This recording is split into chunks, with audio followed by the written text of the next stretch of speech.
Eto na mga Mars ko, nandito na nga tayo sa exciting part.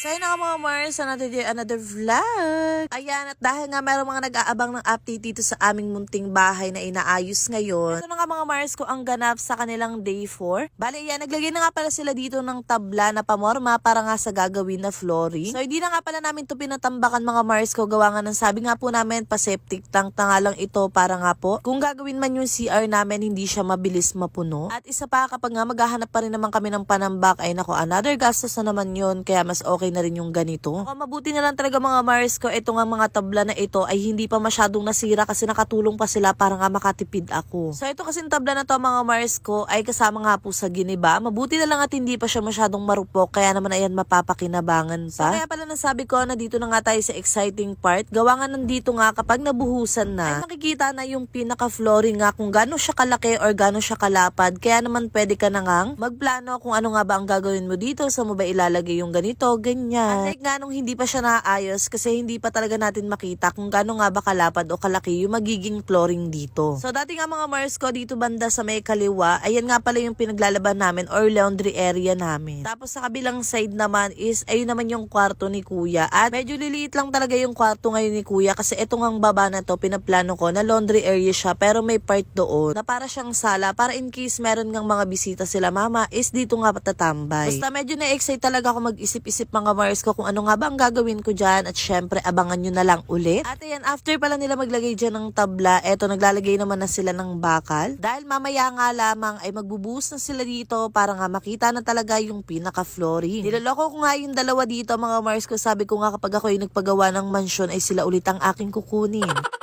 Diba? Napaka-assuming.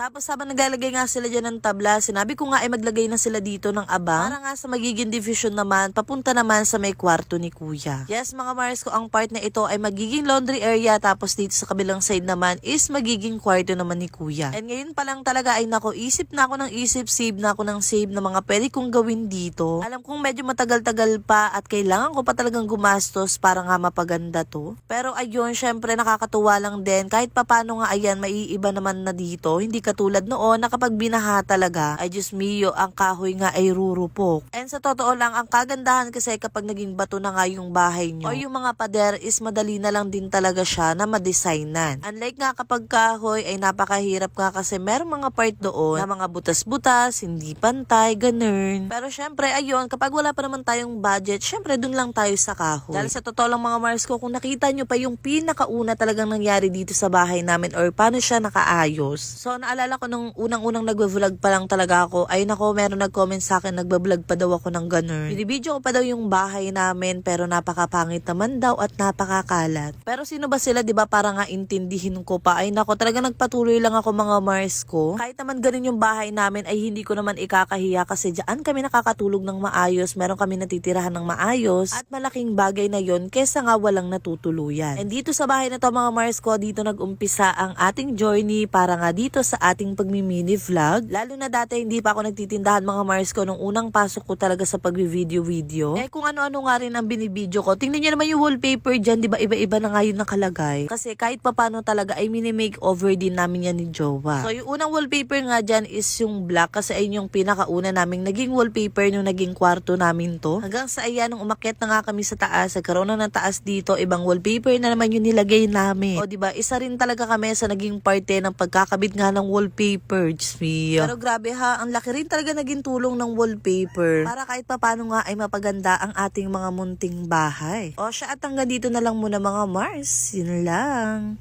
Bye-bye.